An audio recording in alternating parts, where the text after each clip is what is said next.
This is Shondell Jackson. He's in the Milwaukee County Courthouse at his sentencing for being convicted of murdering a university student. Reportedly, 18-year-old Jackson and his friend were hunting for victims when they saw Potter leave a bar.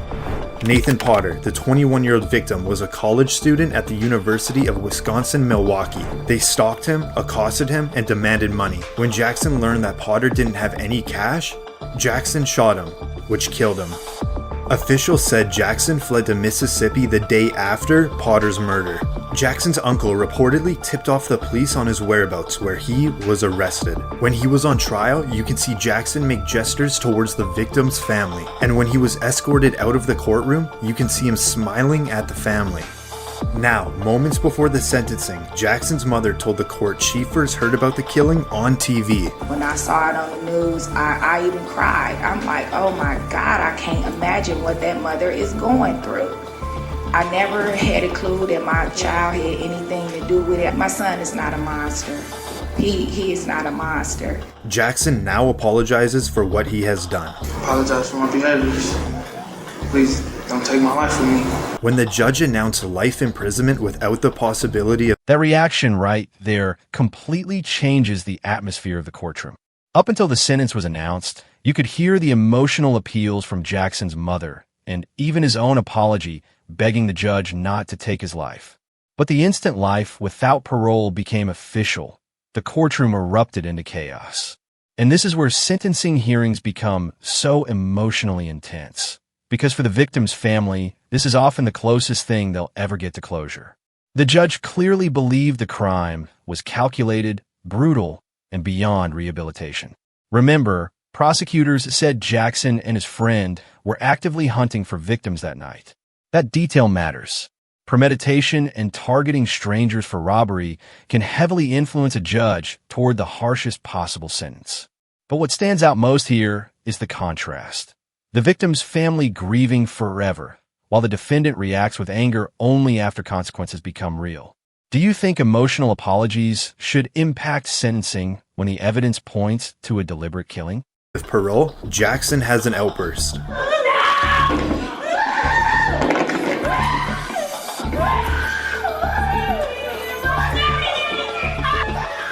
As the deputies restrain Jackson, you can hear one of Jackson's family members scream to the victim's family. When Jackson is serving life in prison without parole, his friend pleaded guilty to acting as the lookout and was sentenced to 12 years in prison. This is Jennifer Mee in the Pinellas County Justice Center. At 19 years old, she was arrested on charges of first-degree murder. But this wasn't the first time Mee grabbed the public's attention. When she was 15 years old, she gained international fame when she developed a case of uncontrollable hiccups. She was initially known as the Hiccup Girl, but that all ended when her hiccups were cured and the media had no more interest in her until she was arrested. Mee was accused of setting up a robbery with victims she had met online. She had reportedly recruited Lamont Newton, her boyfriend at the time, and another friend, LaRon Rayford, to help rob victims. Mee met up with a 22-year-old man she encountered online. She lured the man to a vacant home, and her two friends robbed and shot the man, which killed him. They got $50 for the robbery and murder. Mee, Rayford, and Newton all lived together and were arrested within hours of the crime. When Mee had first gone arrested, she was in jail and she had a phone call with her mother where she admitted to her involvement, and the conversation ended up being recorded. This call may be recorded or monitored. I have a free call from Jennifer Mee, an inmate at Pinellas County Jail. I got charged for murder in the first degree. Charged for murder in the first degree? Yes, sir. What charges did who did you kill? I didn't do nothing. I was just there at the wrong time, at the wrong place. Hello? Hi, Mama. Hello, Jennifer. What's going on? I'm in jail Why are you in jail? from murder in the first degree. Who'd you kill? I ain't killed nobody. Because I set everything up. It all went wrong, Mama. The jury returned a guilty verdict, and Mee was found guilty of first-degree murder. We, the jury, found the defendant is guilty of murder in the first degree as charged. And now the judge will hand down the sentence. Why don't you go to the podium, please? The jury having found you guilty of murder in the first degree, Miss. Jennifer Mee's case remains one of the most disturbing examples of internet-era notoriety turning into something tragic. Millions once knew her as the teenager with uncontrollable hiccups, the Hiccup Girl, who appeared on national television and became a viral media sensation before social media even exploded the way it has today. But years later, the headlines became far darker. What makes this case especially damaging for the defense is that recorded jail call. Prosecutors love evidence like that because juries often see it as raw, unfiltered truth. Even though he claimed she didn't personally pull the trigger, felony murder laws can still hold someone fully responsible if a death occurs during a planned robbery. That's a concept many people misunderstand. In the eyes of the law, setting the crime in motion can carry the same punishment as committing the act itself. And all of this over just $50. It's one of those cases that leaves people asking how a life can unravel so completely in only a few years.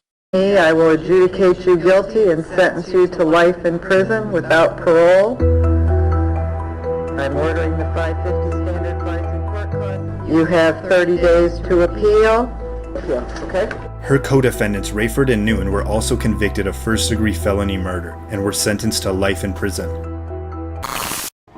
This is Dylan Shoemaker. In a Buffalo, New York courthouse, he's at his sentencing after being convicted of second-degree murder. At age 16, Shoemaker was babysitting his girlfriend's child when she went to work that evening. He was inside a Springville home that he shared with his parents. Later that evening, Shoemaker beat the 23-month-old child, and a result of his injuries, that young child died.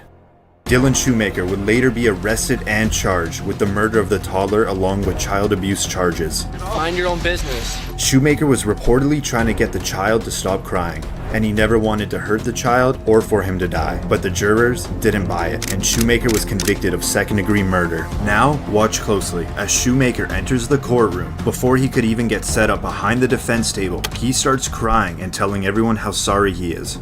I didn't mean to kill Oscar. Ashley, I really didn't. I really think I did that. I didn't mean to hurt him. When Shoemaker was awaiting his trial, he had a phone call with his mother, and the conversation ended up being recorded. Now, listen to the judge on what Shoemaker said to his mother.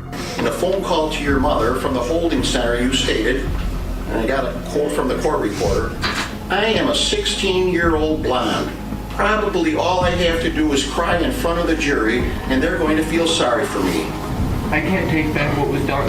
I wish I could. I would give my life for Oscar. This sentencing hits differently because of how young everyone involved was. A toddler lost his life, and the person convicted was only 16 years old himself. But what likely destroyed Dylan Shoemaker's credibility in court was that recorded phone call the judge mentioned. Jurors can sometimes sympathize with visible emotion, especially when defendants cry during testimony or sentencing. But once prosecutors introduced that statement about crying in front of the jury to gain sympathy, it completely reframed those emotional displays. Suddenly, every tear becomes questionable, and judges notice that immediately. Second-degree murder convictions often come down to intent versus reckless violence. And here the jury clearly believed the beating crossed far beyond an accident or momentary loss of control. What's also important is the sentence modification later from 25 years to life down to 18 years to life. Appeals courts sometimes reconsider sentencing factors involving juveniles because age and brain development can influence punishment. But regardless of the reduction, the consequences here remain devastating for everyone involved. Shoemaker was later sentenced to the maximum punishment. That you be sentenced to an indeterminate term of imprisonment, which will have a maximum of life. The court hereby imposes a minimum sentence of 25 years. But that sentence was later modified to 18 years to life. This is Brandon Spencer in Los Angeles County Superior Court. He was charged with 4 counts of attempted murder. I'm sorry for what happened, Your Honor, but he's life in prison. On a Halloween night, 19-year-old Spencer attended a crowded party on the University of Southern California campus in Los Angeles. Suddenly, gunshots went off, and it was mayhem. Everyone scattered. Some ran in fear, and others hid. Reportedly, Spencer also ran, but he was stopped in a parking lot half a mile away, where he got picked up by the LAPD for questioning. A couple days later, he was charged with 4 counts of attempted murder. 4 people were injured, but fortunately, no one died. That if you are so intent on killing someone that you're willing to shoot them and at the same time open fire into a crowd. Prosecutors argued during the trial the shooting was a result of a feud between Spencer and a rival gang member, and that he was a documented, well-known gang member himself. I'm not a bad person, but I made mistakes. But I'm not just some gangbanger that you tried to portray me as. Spencer maintained his innocence throughout the trial, but the jury didn't agree. Nearly 50 family members and friends packed the courtroom. As the judge read the sentence, sheriff deputies had to restrain Spencer as he banged his head on the defense table. This is Penal Code Section 12022.53D. This is to be concurrent. Courtrooms become especially tense in gang-related violence cases because prosecutors usually argue the violence wasn't random. It was part of an ongoing cycle of retaliation and escalation. In Spencer's case, investigators claimed the shooting erupted from a feud connected to rival gang tensions at a crowded college party. Think about how dangerous that situation was. Hundreds of people panicking, gunfire erupting, and innocent bystanders caught in the chaos. For people survived, but attempted murder charges can still carry sentences almost as severe as homicide cases when prosecutors prove intent to kill. And that's likely what the judge focused on here. The idea that firing into a crowd shows complete disregard for human life. The emotional breakdown after sentencing also shows something audiences often forget. Many defendants don't fully process the reality of decades behind bars until the sentence is spoken out loud in court. 40 years to life is effectively the end of freedom as they know it. Do you think courts should punish attempted murder nearly as harshly as murder itself when victims survive? Reportedly, Brandon was sentenced to 40 years to life for 4 counts of attempted murder. This is Martise Fuller in Kenosha County, Wisconsin. On trial, he's accused of killing his ex-girlfriend and attempting to kill her mother. Reportedly, 15-year-old Martise Fuller broke into his ex-girlfriend's house armed with a handgun.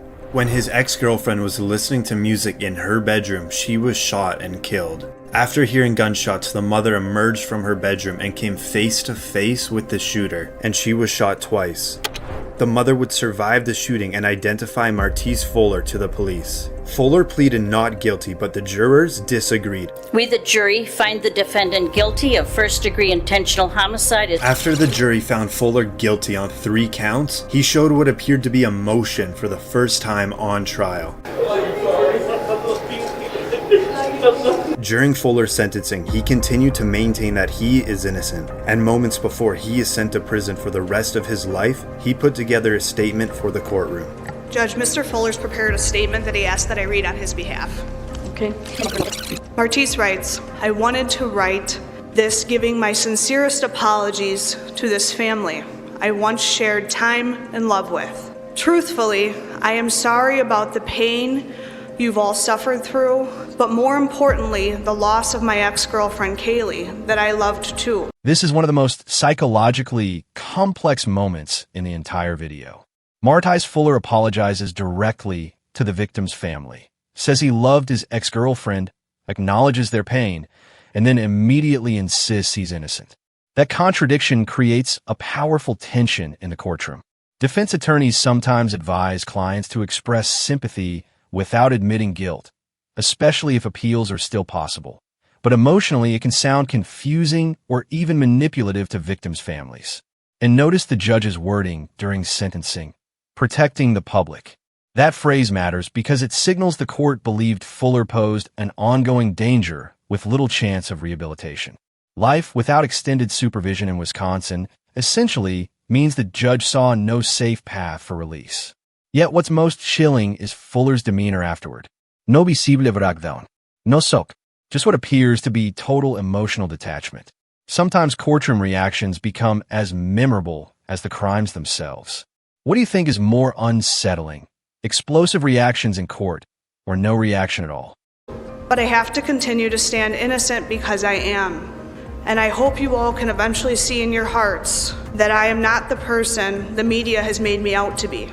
Now, the judge will deliver the sentence. I don't have any ability to trust that you will never commit these acts again. So in the interest of protecting the public, acknowledging the seriousness of these acts, the court orders that on count 1, you are sentenced to life in prison without eligibility for extended supervision. As Fuller is being sentenced to spend the rest of his life behind bars, it appears he's completely unfazed.